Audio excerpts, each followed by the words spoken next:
रसिया Indian news. Fighter jet Su-75 चीन पाक के पास 5th जनरेशन विमान।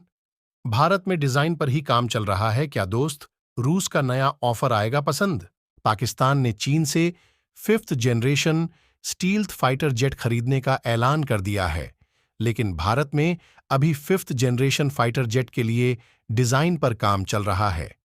भारत स्वदेशी 5th जनरेशन फाइटर जेट का स्वदेशी निर्माण कब तक कर पाएगा, फिलहाल नहीं कहा जा सकता है। लिहाजा भारत के सामने कई विकल्प हैं कि जब तक भारत स्वदेशी फाइटर जेट का निर्माण नहीं कर लेता, वो किसी और देश से 5th जनरेशन फाइटर जेट खरीद ले, जिसके लिए अमेरिका और रूस से लगातार ऑफर सामने आ रहे हैं। रूस ने अपने single engine light tactical fighter jet Su-75, जिसे उसने चेकमेट नाम दिया गया है, उसको लेकर भारत के सामने नया ऑफर रखा है। चेकमेट को लेकर भारत की झिझक को देखते हुए रूस ने इसकी कीमत कम करने का इरादा जताया है, ताकि भारत की नजर अमेरिकी हथियार company Lockheed Martin F-35 lightning II की तरफ से नजर हटाए और इंडियन एयरफोर्स चाइनीज FC-31 का मुकाबला करने के लिए तैयार हो, जो उसने पाकिस्तान को देने का फैसला किया है। रूस का ऑफर कैसा है? Single engine light tactical fighter jet Su-75 के डेवलपमेंट को लेकर रूसी ऑफर भारत के कई रक्षा विशेषज्ञों को पसंद आ रहा है, लेकिन कई रक्षा विशेषज्ञ जियोपॉलिटिक्स की तरफ ध्यान रखने की तरफ इशारा करते हैं और आकलन करते हैं कि क्या भारत इस कार्यक्रम का हिस्सा बनना चाहता है, जिसने अभी तक एक भी प्रोटोटाइप फ्लाइट टेस्ट नहीं की है? क्या भारत को Su-75 के डेवलपमेंट प्रोग्राम का हिस्सा होना चाहिए? यूरो टाइम्स की एक रिपोर्ट में भारत के retired air marshal Anil Khosla ने कहा है कि इसके लिए कई मोर्चों से संपर्क करने की जरूरत है। उन्होंने कहा कि किसी भी अंजाम तक पहुंचने से पहले लागत लाभ विश्लेषण करने की आवश्यकता है। रूस को परियोजना के लिए धन और विकास भागीदारों की आवश्यकता है, तो क्या भारत इस समझौते से ज्यादा फायदा उठा सकता है? इसके अलावा जिस प्रश्न का उत्तर देने की आवश्यकता है, वह यह है कि क्या यह परियोजना आत्मनिर्भरता को प्रभावित करेगी? एयर मार्शल खोसला भारतीय वायुसेना IAF के उप प्रमुख रह चुके हैं। एयर मार्शल खोसला के उत्तराधिकारी IAF के प्रमुख air chief marshal RKS Bhadauria ने साल 2019 में कहा था कि अभी या निकट भविष्य में विदेशी FGFA 5वीं पीढ़ी के लड़ाकू विमान बनाने की कोई योजना नहीं है। भारतीय वायुसेना के लिए 5th जनरेशन फाइटर जेट कार्यक्रम स्वदेशी AMCA होगा, जिसके लिए काम पहले ही शुरू हो चुका है। यानी इंडियन एयरफोर्स इस बात को लेकर स्पष्ट है कि भारत जिस भी 5th जनरेशन फाइटर प्रोग्राम में जाएगा, वो स्वदेशी होगा। भारत किसी भी दूसरे देश के साथ मिलकर उस देश में विमान के निर्माण के लिए किसी भी कार्यक्रम में शामिल नहीं होगा। यानी रूस का ये ऑफर भारत के एक प्लान पर तो खरा नहीं उतरता है। इसके साथ ही दूसरी बात यह है कि Su-75 को रूस के ही Su-57, जिसे नाटो फेलोन कहता है, उसका ही एडवांस वर्जन माना जाता है और भारत ने नेक्स्ट जनरेशन लड़ाकू विमान कार्यक्रम के लिए रूस के साथ पहले भी सहयोग किया था, लेकिन फिर विमान की टेक्नोलॉजी और डिजाइन के ट्रांसफर को लेकर दोनों देश आम सहमति पर नहीं पहुंच पाए, जिसके बाद भारत उस प्रोग्राम से बाहर हो गया, जो मॉस्को के लिए बहुत बड़ा झटका था। रूस के ऑफर के बारे में कैसे पता चला? रूस ने भारत के सामने Su-75 के लिए दाम घटाने का फैसला किया है, यानी लागत को भारत के अनुकूल बनाने का फैसला किया है। इसके संकेत रूस की सरकारी मीडिया टास की एक रिपोर्ट में मिलती है और लागत को कम करने के लिए विमान में कुछ टेक्नोलॉजिकल बदलाव करने की बात कही गई है। पिछले साल Su-75 का एक एडवांस वेरिएंट का निर्माण किया गया था, जिसमें फ्लैपरॉन बड़े साइज के साथ और wing leading edge root extension थोड़े लंबे थे। वहीं विंग पैनल में भी संशोधन किए गए थे। इस विमान के पहले के 3 variant, single seater fight, double seater fighter combat trainer और तीसरा अनक्रूड एयरक्राफ्ट, जिसे रूसी सरकार के सामने में इंटेलेक्चुअल प्रॉपर्टी के तौर पर पेश किया गया था। एडवांस वेरिएंट में इन तीनों से अलग कॉन्फ़िगरेशन था। सुखोई दावा करता रहा है कि Su-77 पहला विमान है जिसे पूरी तरह से सुपर कंप्यूटर पर डिजाइन किया गया है। पारंपरिक प्रयोग आधारित विकास की तुलना में सुपर कंप्यूटर सिमुलेशन अपेक्षाकृत कम समय और कीमत में तर्कसंगत डिजाइन। सबके बीच हकीकत यह है कि रूस फाइटर जेट Su-75 अभी तक विदेशी पार्टनर को हासिल नहीं कर पाया है, जिसकी वजह से कंपनी के पास इस विमान के लिए बाहरी फंड का अभाव है।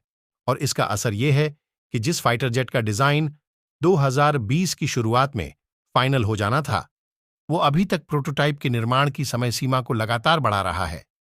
पश्चिमी मीडिया ने Su-75 को वेपरवेयर के रूप में संदर्भित करना शुरू कर दिया है, क्योंकि विमान अभी तक तैयार नहीं हुआ है। रूसी समाचार एजेंसी टास ने रूस की सैन्य और तकनीकी सहयोग के लिए संघीय सेवा FSCTC के निदेशक दिमित्री शुगायेव के हवाले से कहा कि FSCTC चेकमेट परियोजना के हिस्से के रूप में सहयोग पर कुछ विदेशी ग्राहकों के साथ परामर्श कर रहा है। रूसी उद्योग और व्यापार मंत्री डेनिस मंटुरोव ने भी कहा कि विदेशी ग्राहक लड़ाकू विमान में अपनी रुचि दिखा रहे हैं। 2021 के चेकमेट विज्ञापन वीडियो में अर्जेंटीना, भारत, संयुक्त अरब अमीरात और वियतनाम के पायलटों को दिखाया गया था, जो रूस के इच्छित बाजारों का संकेत देता है। रूसी Su-50 या Su-70 पहाड़ को खरीदने के समर्थक इस बात पर प्रकाश डालते हैं कि IAF की 60% विमान या विमानों के उपकरण अभी भी रूसी मूल की हैं। यूक्रेन के खिलाफ चल रहे युद्ध में रूसी वायुसेना का प्रदर्शन प्रभावशाली नहीं रहा है। भारतीय विशेषज्ञ युद्ध पर करीब से नजर रख रहे हैं, क्योंकि भारत के पास रूसी मूल के बहुत सारे सैन्य हार्डवेयर हैं।